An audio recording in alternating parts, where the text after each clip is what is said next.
KD news के इस bulletin में आप सभी का स्वागत, बंदन, अभिनंदन। आई नजर डालते इस वक्त की बड़ी खबर पर। इस वक्त की बड़ी खबर राजधानी भोपाल से आ रही है, जहां पर भोपाल में आयोजित शिक्षा भूषण अखिल भारतीय सम्मान समारोह कार्यक्रम, जो कि रविंद्र भवन भोपाल में चल रहा है, जहां पर मध्य प्रदेश मुख्यमंत्री डॉक्टर मोहन यादव जी ने कार्यक्रम दौरान क्या कुछ कहा, आइए सुनते हैं उन्हीं की जुबानी। खास रिपोर्ट केडी न्यूज। अभी जिनने हमारे बीच अपना मार्गदर्शन दिया, परम पूज्य बाल योगी उमेश नाथ जी महाराज साहब, पीठाधीश्वर वाल्मीकि धाम, मंच पर ही मौजूद शिक्षा मंत्री श्रीमान राव उदय प्रताप सिंह जी, श्री महेंद्र सिंह जी संगठन महामंत्री, प्रोफेसर नारायण लाल गुप्ता जी अध्यक्ष अखिल भारतीय राष्ट्रीय शिक्षक महासंघ, डॉक्टर गीता भट्ट जी, डॉक्टर छत्रवी राठौर जी, आज यहाँ जिनका सम्मान हुआ है प्रोफेसर कुसुम लता केडिया जी, प्रोफेसर रामचंद्रन जी जो तमिलनाडु से हमारे बीच आए हैं, प्रोफेसर के अग्रवाल जी, इस अवसर पर मौजूद आप सब एक एक करके हमारे तीनों सम्मानित होने वाले बंधुओं ने अपना मनोगत बहुत अच्छे से रखा। भारत जी ने भी बात रखी। मैं महाराज जी की दो भूमिका देख रहा था, शैक्षिक महासंघ में बोलने के लिए आपको आमंत्रित भी किया और आपने चर्चा में कुछ कठिनाई भी बताई। जैसे मैं इस पर प्रश्न मेरे मन में आ रहा था कि हमारा ये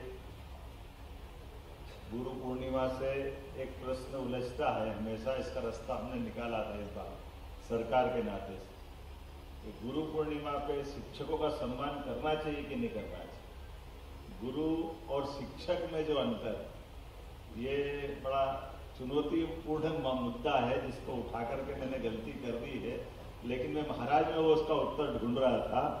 महाराज ने कहा मैं मौन रखता हूँ नवरात्रि में। मैं महाराज जी का इसलिए रहस्य उद्घाटन कर रहा हूँ कि महाराज जी को हमने माननीय राज्यसभा का सदस्य बनवाया और सदस्य बन के महाराज जी इस हमारे उच्च सदन को सम्मानित करने वाले गौरवशाली सदस्य के रूप में जाने लगे। महाराज जी ने अपनी कठिनाई बताई कि मैं तो अपने धाम में बैठ करके अपनी पीठाधीश्वरी के माध्यम से एक अलग धारा में रहता था। अब ये मेरे को संकट है कहीं खाने का, पीने का, आने का, जाने का, बोलने का। हमने कहा महाराज आपने घर छोड़ा तो छोड़ा काहे के लिए? समाज सुधार के लिए, संसार में अच्छा करने के लिए। इसी मार्ग में चलो, यही ठीक है। मुझे लगता है कि नवरात्रि में आज आपका ये जो हमारे बीच में अपने बीच दो शब्द बोलना है, ये उसी मार्ग पे चलने का और आपके माध्यम से हमको आशीर्वाद पाने का, ये सच्चे अर्थों में हम अपने इस शैक्षिक महासंघ के माध्यम से जो आप स्थापित करो। जब इस देश में प्रश्न खड़े हुए, कुछ प्रश्नों की तरफ हम देखेंगे तो ध्यान में आएगा। जैसे रामायण की बात है, कभी कल्पना करें कि गुरु वशिष्ठ अगर दशरथ जी के घर नहीं जाते और राम लक्ष्मण को उठा करके जंगल में नहीं ले जाते, तो क्या हम कल्पना कर सकते थे कि ये रामायण का ऐसा रूप होता?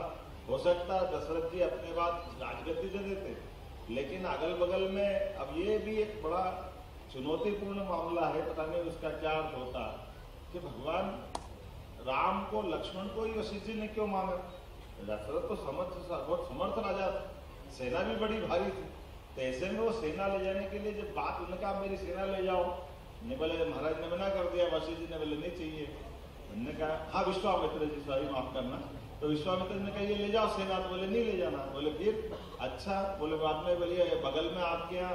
अब कभी कभी मैं मुख्यमंत्री होने के नाते से उसका अर्थ निकालता हूँ कि जब हमारी कोई व्यवस्था में कमी रहती तो कोई ऐसा मार्गदर्शन करने वाला भी आता है कि जो सत्ता के तंत्र में कोई घुन लग जाता है, तो उनने कहा नहीं, इनसे नहीं, एक तरह से वो कांच दिखाने के बराबर भी कि दो बालक अपने पुरुषार्थ पराक्रम से उनने वो इतने बड़े अत्याचारी राक्षसों का अंत कर दिया। जो समर्थ सेना तो पहले भी थी, क्या ऐसा नहीं हुआ होगा सेना को मालूम नहीं पड़ा कि वहां क्या हो रहा पास में? ऐसे कई घटनाक्रम होंगे। लेकिन जब विश्वामित्र जी ले गए तो ले जाने के बाद देखा कि न केवल उनका अत्याचार का अंत हुआ, बल्कि आगे जाकर के धनुर्यज्ञ भी हो रहा था। और सीता माता को भी लेकर के आए। तो अगर केवल वो इतिहास को गायब कर दो तो भगवान राम का जीवन खाली पड़ जाता। ऐसे में मान के चलता हूँ भगवान कृष्ण के बारे में बात करें तो भगवान कृष्ण के बारे में कंस को मारने के बाद शिक्षा की महत्ता क्या है, लेकिन इस पे बात तो बहुत होती सांदीपनी आश्रम में, लेकिन सांदीपनी जी के जीवन के पक्ष को बात करने में थोड़ा अभी इतिहास पे ध्यान देने की जरूरत है। जैसे सांदीपनी जी का मूल आश्रम तो बनारस में था, लेकिन कंस ने जैसे सत्ता के सूत्र संभाले तो सत्ता के सूत्र संभालने के बाद जैसा होता है कि आतताई या कोई गलत राजा बन जाता है तो वो इन सारी बातों को पहले नष्ट करता है। तो उनने सारे बनारस के आश्रम वगैरह पे तमाम प्रकार की कठिनाइयां खड़ी कर दी। अब सांदीपनी जी अपनी 6 माह के बच्चे को लेके पत्नी को लेके तीर्थाटन करने के लिए निकल पड़े। तीर्थाटन करते करते ये बात तो सही थी कि सांदीपनी जी की ख्याति बहुत बड़े उच्च कोटि के आचार्य की थी। उनको 64 कला 14 विद्या सभी प्रकार के गुणों से वो संपन्न थे। जब ये घूमते घामते समुद्र के किनारे पहुंचते हैं तो ऐसा कहते हैं कि वो प्रभास पाटन का क्षेत्र जो द्वारका के नाम में जानते हैं, ये वहाँ उनको उस समय भी जैसे अभी आजादी के समय हमारे यहाँ देश के आसपास के समुद्र तटों पर कभी पुर्तगालियों का, कहीं किसी का, फ्रांसीसी का, किसी का कब्जा था।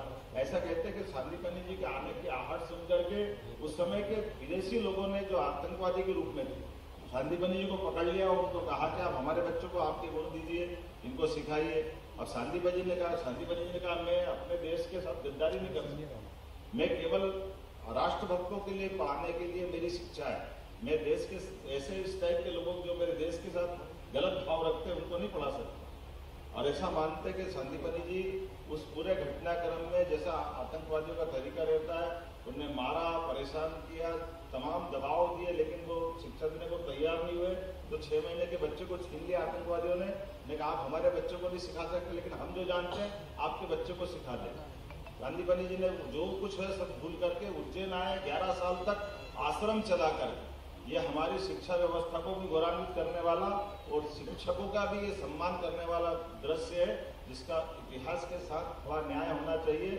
वो 11 साल तक पढ़ाते तब जब कृष्ण भगवान कंस को मारने के बाद 11 साल की उम्र में उज्जैन में आए और उज्जैन में आकर के जब शिक्षा ग्रहण करने के लिए वो यहाँ लगे, तब जैसे माननीय महाराज ने बताया कि ऐसा जैसे कंस को मारने की बड़ी घटना, लेकिन बड़ी घटना के बाद सबको मालूम है कि कंस के दामाद तो जरासंध के थे और जरासंध बहुत बड़ा राजा था।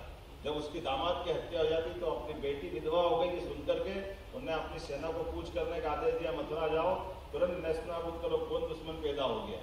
और ऐसे में कृष्ण भगवान तो वो छोड़ के उज्जैन पढ़ने आ गए। मथुरा तुरंत उनको जाना था, लेकिन इधर भगवान ने अपनी शिक्षा अध्ययन के दरमियान ये जो एहसास हुआ उनको कि जब उनको वापस जाना था, इसी बीच उनकी शिक्षा तो बहुत तीक्ष्ण बुद्धि थे। आचार्य सांदीपनी जी, उनकी गुरु माता, सबने ऐसा महसूस कर लिया कि ये बलराम कृष्ण सामान्य विद्यार्थी नहीं है, असामान्य है। इसलिए कम समय में सारी शिक्षा दीक्षा पूरी हुई। तब उनने धीरे से गुरु माता की, फिर भी गुरु जी की तो भाव भी नहीं था। गुरु माता ने कहा कि कृष्ण अगर आप जा रहे हो तो अपनी गुरुदक्षिणा क्या दो? उन्होंने कहा माँ गुरुदक्षिणा जो आप मांगोगे। तो उन्होंने कहा अगर दे सकते हो तो तुम्हारे जैसा भाई है जो हम, उनने पुरानी कहानी बता दी। तो मुझे कहते हुए दिनकर जोशी की पुस्तक है जिसमें उन्होंने उल्लेख किया कि इसी घटनाक्रम की जब सांदीपनी जी को मालूम पड़ी तो वो नाराज हुए। उन्होंने कहा मैं अपने गुरु के नाते से शिष्य को मेरे निजी लाभ हानि में उसको दाव पे नहीं लगा सकता, ये बहुत गलत किया। लेकिन चूंकि ये रहस्य तो उद्घाटित हो ही चुका था, तो स्वाभाविक रूप से गुरु माता की बात जब मालूम पड़ गई कृष्ण, तो उन्होंने कहा मैं बाद में मथुरा जाऊंगा, जो होना हो जाए मथुरा में, पहले मैं गुरु भाई को लेके आऊंगा। और ये इतिहास बना के भगवान जाकर के जामनगर जो अभी बसे तो वो यमनगर नाम से माना जाता था, ये काल के प्रवाह में शब्द भ्रंश हो गया। और ये वहां से उस समय जब भगवान प्रभास पाटन से लेकर जब वापस आए थे, युद्ध हुआ भारी, सुदर्शन चक्र उनको परशुराम जी ने इस युद्ध के लिए दिया था, पांचजन्य शंख वहां से लेकर आए। लेकिन इसके पीछे महत्व का तथ्य क्या है? सांदीपनी जी का उज्जवल चरित्र। एक कोई व्यक्ति अपने एक बच्चे को छोड़ करके केवल इस बात के लिए कि मैं अपने देश के साथ गद्दारी नहीं कर सकता।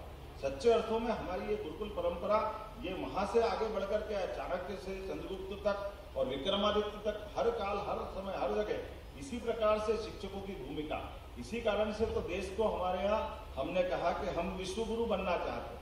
अर्थात ये जो शिक्षक परंपरा उसको स्थापित करने का जो भाव है वाकई वो अद्भुत है। इसलिए आज के इस कार्यक्रम में आकर के मुझे अत्यंत आनंद भी है और मुझे इस बात का गर्व भी है कि हमारे देश के ऐसे गौरवशाली इतिहास जिसका इतना जीवंत है, ऐसे शिक्षकों ने अपना मंच बना करके इस प्रकार का कार्यक्रम किया। मैं मध्य प्रदेश सरकार की ओर से आपका वंदन करता हूँ, अभिनंदन करता हूँ, आपका स्वागत करता हूँ। बहुत बहुत धन्यवाद।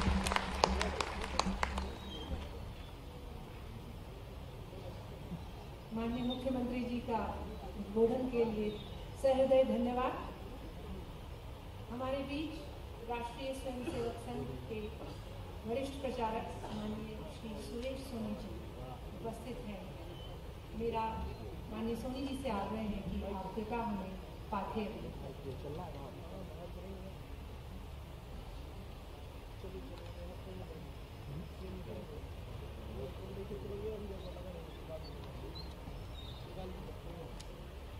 भारत की आध्यात्मिक परंपरा के प्रतीक आज के इस अखिल भारतीय राष्ट्रीय शैक्षिक महासंघ और शैक्षिक फाउंडेशन के तत्वावधान में आयोजित शिक्षा भूषण कार्यक्रम की शोभा बढ़ाने वाले पूज्य बाल योगी उमेश नाथ जी महाराज, मध्य प्रदेश के यशस्वी मुख्यमंत्री मोहन यादव जी, शैक्षिक महासंघ के अध्यक्ष नारायण गुप्ता जी और मध्य प्रदेश के स्कूल शिक्षा मंत्री जय प्रताप जी, शैक्षिक महासंघ के अन्य पदाधिकारी और जिनके निमित्त आज का कार्यक्रम हो रहा है,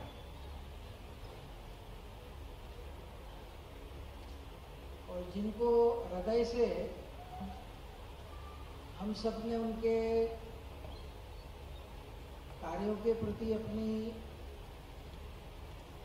सम्मान और श्रद्धा व्यक्त की है, ऐसे आदरणीय प्रोफेसर अग्रवाल जी, प्रोफेसर कुसुमलता केडिया जी, रामचंद्रन जी और सभागार में उपस्थित शैक्षिक महासंघ के सभी कार्यकर्ता और उपस्थित बहनों तथा भाइयों, सभी से कहा है संक्षेप में कहना है तो मैं भी संक्षेप में करता हूँ। और मेरे पूर्व जो अनेक विषय हैं, अनेक विसंगतियां हैं, अनेक अच्छी उज्ज्वल किरणें भी हैं, ऐसी सभी बातें हमारे आज के सम्मानित लोगों के मनोगत में और शैक्षिक महासंघ के अध्यक्ष मुख्यमंत्री जी और पूज्य उमेश नाथ जी के उद्बोधनों में बातें आ गई हैं। तो बाकी चर्चा न करते हुए जिस प्रसंग से आज का ये कार्यक्रम है, शिक्षा भूषण और शिक्षा, उसी को लेकर के एक दो चार बातें विचार के लिए रखूंगा।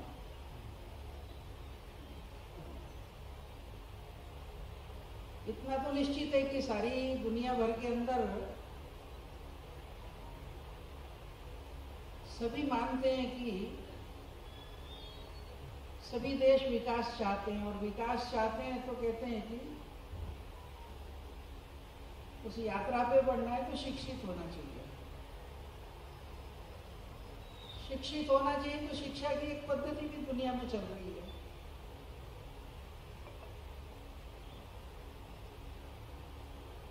तो तुलनात्मक दृष्टि से विकास तो हो रहा है, लेकिन दुनिया को ये भी ध्यान में आ रहा है कि समस्याएं भी बढ़ रही हैं। शिक्षा का विकास हो रहा है तो साथ साथ भ्रष्टाचार का भी विकास हो रहा है। शिक्षा का विकास हो रहा है, वहां साथ साथ जीवन मूल्यों के क्षरण से जन्य महिलाओं के प्रति व्यवहार,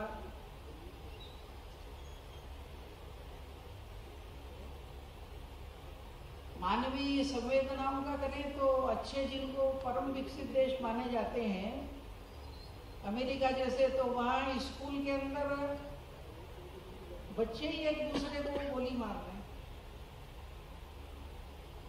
और इसलिए एक सारी दुनिया के अंदर है कि भाई शिक्षा बढ़ रही है, साक्षरता बढ़ रही है, सब कुछ हो रहा है, लेकिन साथ साथ आतंकवाद भी बढ़ रहा है, मूल्य क्षरण भी बढ़ रहा है, सामाजिक विखंडन भी बढ़ रहा है, विभिन्न मानव समूहों के बीच में संघर्ष भी बढ़ रहा है।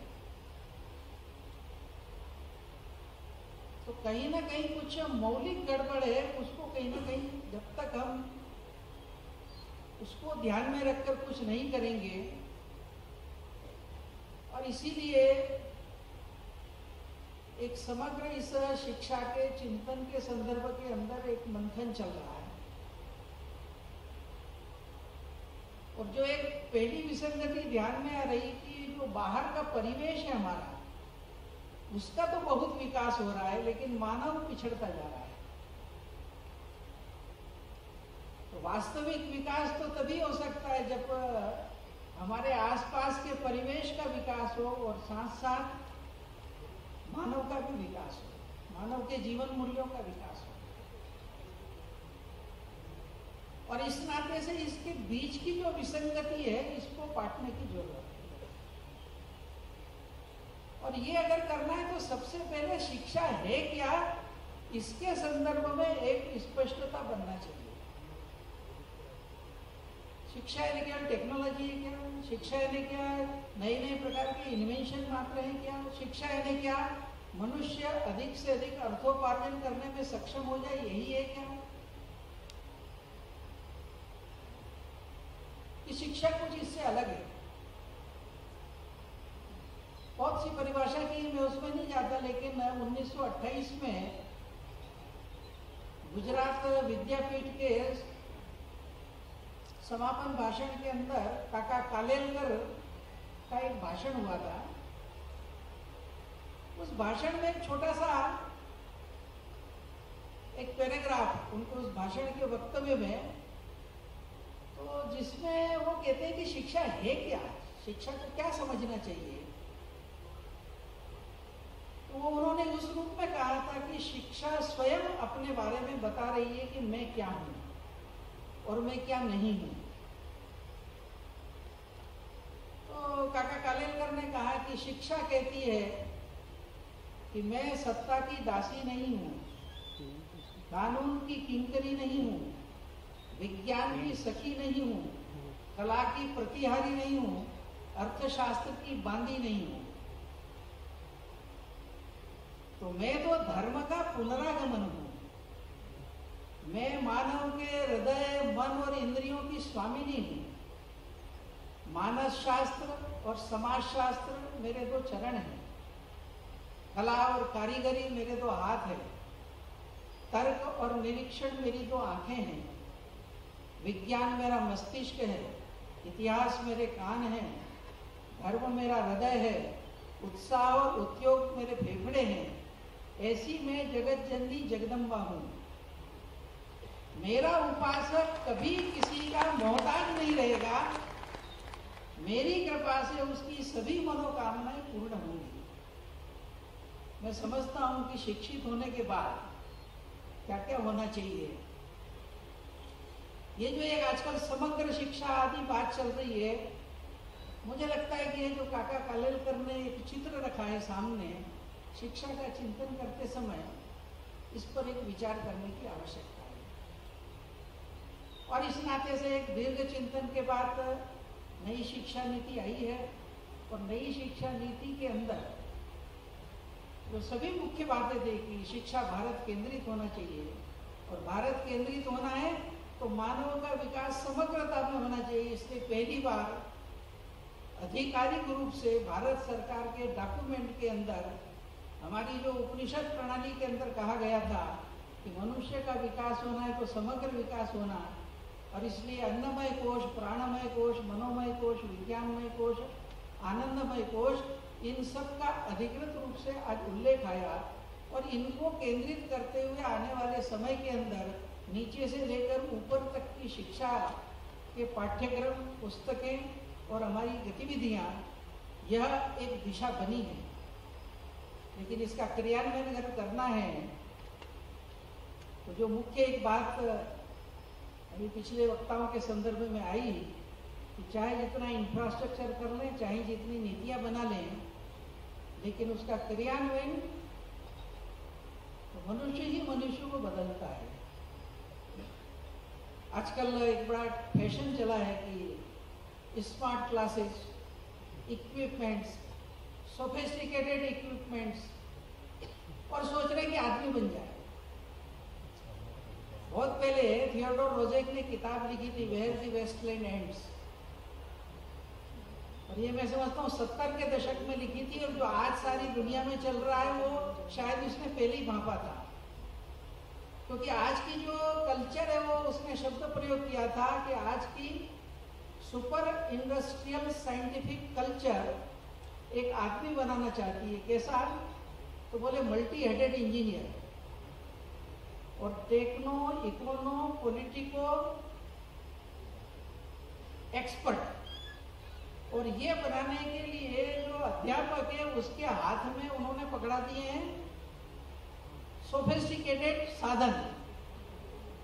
तो उसने शब्द प्रयोग किया था उस समय कि अध्यापक के हाथ में highly electronosized, computerised, individualised audio visual multi instructional console ये दे दिए हैं, अब आदमी बनाइए आप। तो उन्होंने कहा कि मनुष्य एक जीवित इकाई है। एक जीवित इकाई को मैकेनिकल प्रोसेस से आप परफेक्ट करना चाहते हैं तो आपके प्रयत्न अंततोगत्वा नाइटमेयर सिद्ध होंगे, दुष्स्वप्न सिद्ध होगा।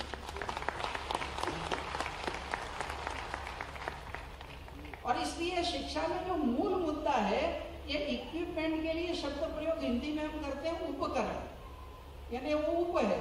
टेलीस्कोप या माइक्रोस्कोप ये उपकरण है, और आंख ये करण है। उपकरण को सोफिस्टिकेटेड करते चले जा रहे हैं और करण कमजोर होते चले जा रहे हैं। तो अगर करण कमजोर हो गए तो कितने भी इक्विपमेंट कुछ नहीं कर पाएंगे। और करण ठीक करना है तो हमारी कर्मेंद्रियां ठीक हो, हमारी ज्ञानेंद्रियां ठीक हो, हमारा मन ठीक हो, हमारी बुद्धि शुद्ध हो। इसको अगर एड्रेस नहीं करेंगे तो अंततोगत्वा सारा विकास विनाश के रूप में सामने आएगा। और ये अगर करना है तो जैसा आया कि इसमें शिक्षक की सबसे बड़ी भूमिका है। और आवश्यकता इस बात की है कि समाज के अंदर जो ये कर रहे हैं उनके प्रति एक सामाजिक सम्मान का भाव, वायुमंडल खड़ा होना है। जीवन की आवश्यकताओं की पूर्ति एक पक्ष है, लेकिन जो भारत में एक परंपरा थी कि राजा भी जो है गुरु का सम्मान करता था,